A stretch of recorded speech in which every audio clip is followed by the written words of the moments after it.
All right, guys, welcome back. Got a little story time for you. All right, so I'm gonna get into my last day, my last night while I was locked up in prison. I was in prison for 12 months and maybe a couple months in county before that. So one of the ways I got through prison is instead of counting the days, I counted the weeks. So when I got there, I was like, okay, so I was like, I'll be home in about 52 Wednesdays, right? So just want to throw that in there, just a little tip, man. And there were some weeks where I wasn't in the mood to count the Wednesdays because it kind of felt like I wasn't getting any closer. But anyway, here we go. So my last night, man, I still had my routine. I They close the yard by 8 p.m. So I was already I said goodbye to a couple guys that I probably wouldn't see in the morning before I left. So, I wished everybody well and all that. And so I made it in my room. And I think sometime throughout the day, we had like a little going away, like lunch slash dinner. So me and a few of the guys got together, and they all made like a little burrito with like just a bunch of stuff that we get off the commissary list. So that was cool, man. Just hanging out and just having like a final, the last supper, if you will. And it was cool. Like it was bittersweet, right? And it might sound weird for to hear that, like bittersweet, but while I was in there, man, I built pretty good friendships. There were some good guys in there. Everybody that's locked up is not bad. So, everybody makes mistakes, different mistakes, you know what I mean? Some more criminal than others, but we obviously did, and we got caught. So, so yeah, that was cool, man. Just hanging out with the guys, and just they were all asking me what I was gonna do, and honestly, I had no idea. I knew I had to go see parole within 24 hours of my release, so I really didn't know if I should go to go see the parole, right? I didn't know if I should go see him right away or the next morning. I was like, I'll figure that out when I leave. It just depends how I feel. So, anyway, come 8 p.m. the night before, was in my room, right, and still had the same routine as I said. Watched a show or two, and then ended up going to sleep. So I thought I wasn't going to be able to sleep just out of excitement, right? And also a little bit of fear. Like if an inmate doesn't like another inmate, then they could do things to prevent that inmate from leaving. Some really dirtbag stuff. Say for example, somebody didn't like me. They could easily they could easily put something in my bed, some sort of contraband, like a weapon or some dope, right? And then let a CO know. And then once the CO finds out, they could come to my to my bed, search it, and there I have the contraband, right? And that'll possibly interrupt me going home, depending on what it is, the whole circumstance or whatever. But thankfully, nothing like that happened. I didn't get with, I didn't get into any beefs while I was locked up. So I was locked up in Douglas, Arizona, and I live in Tucson. So it was probably maybe a little more than 2 hour drive. So it wasn't too far, right? But I got occasional visits on the weekend, and everything was cool, man. So thankfully, I didn't get into any fights or no major beefs. I didn't like everybody in there, but um, when that happens, you just avoid, hanging around with certain people and stuff. So, anyway, yeah. So the night before I get released, just watch a couple shows, hang out with the guys that were in my room, and eventually just go to sleep. Also, one last thing, I didn't have dinner in the chow hall the night before I left. Um, what I did is I passed. I went in the chow hall and gave my meal to somebody else because I was going to be going home the next day, and I was already kind of full from the little going away meal and all that. So that was cool. Just being able to provide, an extra meal for the guys in there, because we're hungry in there, right? We're the majority of us are working out, and there's a lot of boredom in there for some of the guys too. So when you get bored, you get hungry. So I was able to hook somebody up, and then same thing the next morning. Woke up, I got my workout in. The yard opens up at 5, and so I wake up about 4:30, have some coffee. Coffee was my pre-workout. Then once the yard opens at 5, I want to go get one last workout in, and then when the yard opens at 5, chow hall opens at 5, and then you have an hour to go eat breakfast. So I worked out maybe for about 45 minutes, and then I went to the chow hall. Whoever was there, I gave my breakfast away. Like, I'm good, man. I'll just eat when I get out. So yeah. So I go take a shower and just start packing up what little things I had. And so one of the big things that I had is a TV, a little prison TV. It's like a similar to like a flat screen, but it's like maybe about a couple, 2 or 3 inches thick. And I ended up giving my TV away. That's all I'm going to say about that. There's various ways to where you could hand over certain things and kind of slide between the cracks, right? So I went ahead and did that. Um, I don't remember who I gave it to. It doesn't matter, but yeah, gave that away. I had some headphones that came with the TV, um, and yeah, so that was cool, man. I left my shoes. I had some white New Balance shoes, and I had 2 pairs of them. Um, and so I gave those away. I gave my oranges, pretty much, the prison uniform, top and bottoms, gave those away.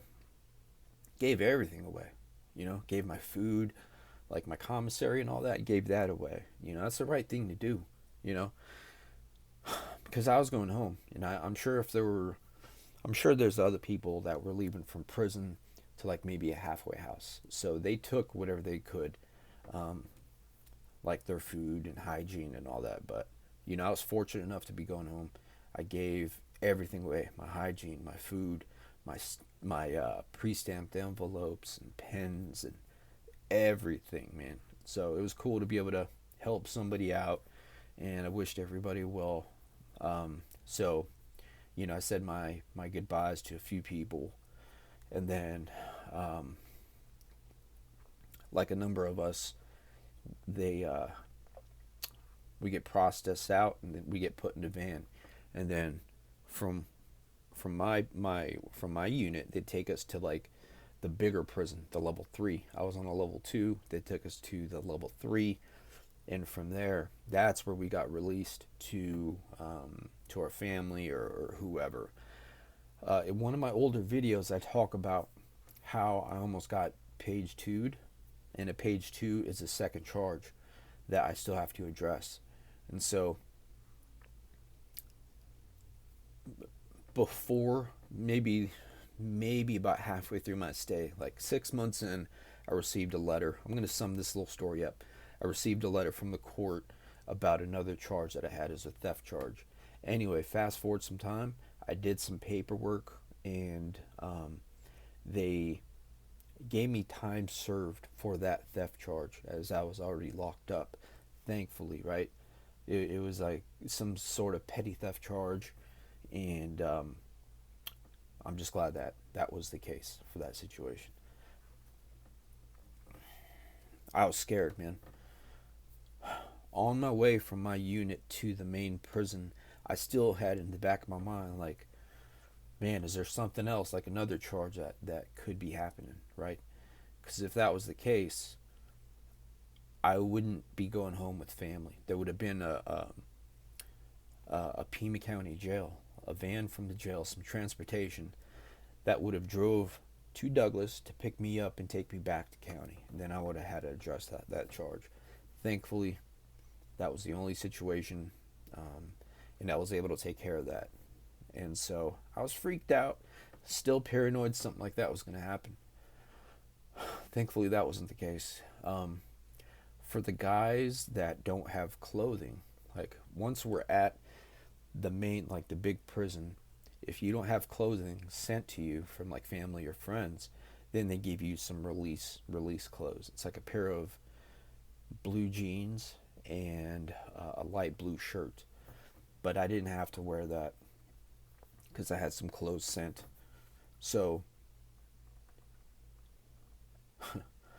man, I still remember taking off my prison uniform and putting on a pair of black jeans and a white shirt and some shoes, right? It felt so weird. It felt super weird, man. Like, because I was just used to wearing one outfit. I had multiples of one outfit, and it just felt so weird putting on different clothing, you know.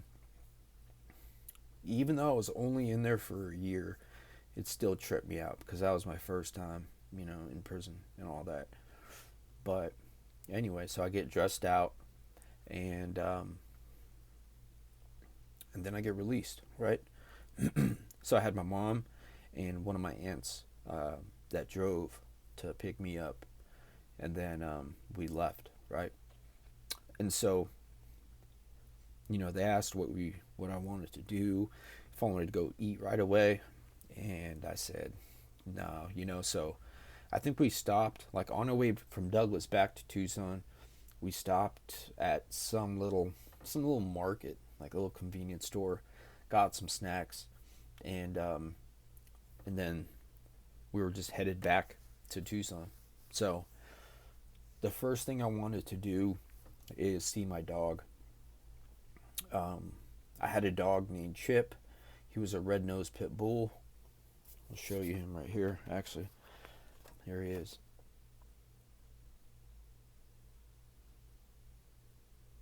That was my boy Chip. But he passed away, like 2019 sometime. I got out in 2014, and that dog's been with me through so much. You know, he's seen me, like, relapse multiple times and all that stuff, man. Like, awesome dog, though. That was the first pit bull I ever owned, and now I have another pit bull, Omar. I love pit bulls, man. Like, there's no love like a pit bull. So all I wanted to do, I don't remember if, I think the plan was for me to go home, see my dog, and then maybe get some food later on that evening. I think we just, like after I got dropped off at home, I think the plan was to kick back for a little bit, maybe take a shower. I just wanted to see my dog. I didn't see my dog for over a year, so I just wanted to see him, spend some time with him. I was hoping he'd remember me, right?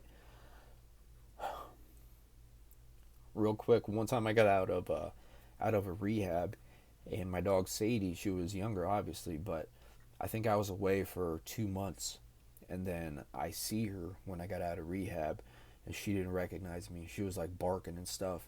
So that was pretty scary, man. Not scary, it was sad. It was like super weird and all that. So, but yeah, I was hoping Chip would remember me. He did. We picked right up where we left off. It was beautiful. And so I still had to go see parole, you know, within 24 hours. So that evening goes, I just relaxed, man. I didn't want to do anything, go anywhere. I just wanted to chill, lay down with my dog, and bond with him. And that's it. Watch some TV or whatever, right? Just kick it. So that's that night. The next morning, I wake up, and then I go check in with parole. I was due to, I had parole 6 months, and I had to go check in just once a month, and I think like do a piss test, like just submit some urine once a month, and thankfully I successfully did that. I didn't drop dirty, nothing like that. Didn't even want to use. Man, maybe about a year or so after parole, I ended up relapsing. And, in and out of detox, obviously, and plenty of videos, about my time in detox and using and stuff. But yeah, I just wanted to hit you guys with this story about my last night, my last morning in prison. There's really not much to it. It was cool. I appreciated the friendships, and yeah, it was a wild experience. Routine is what got me through all that. Routine and just hope and minding my business and just doing the right thing and working out. Routine for sure, writing letters, all that stuff, man. Like just routine. Since then, man, like that's what is working for me, right? Routine, routine, routine. That's just what is getting me through each day. So this morning, went to the thrift store, bought some clothing, came home, ate.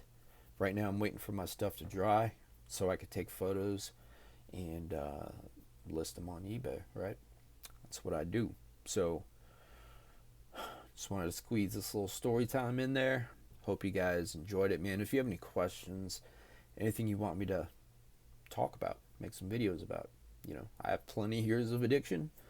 I also resell clothing on eBay, so I do that.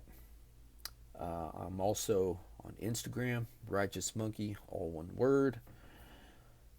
Appreciate it, man. If you like this video, hit that like button, all that good stuff. I'm just blessed, man. RIP Chip, RIP Chip, man. Just appreciate your dogs, appreciate your cats, appreciate your freedom, appreciate your sobriety. If you're in active addiction right now, just appreciate that you're alive and do what you have to do to get through that if that's what you want to do.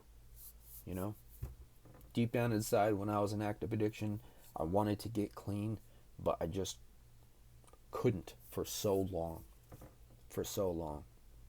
But the more times I was in detox and in rehab, eventually I got tired of it. I got tired of living that life. I got tired of lying and stealing and neglecting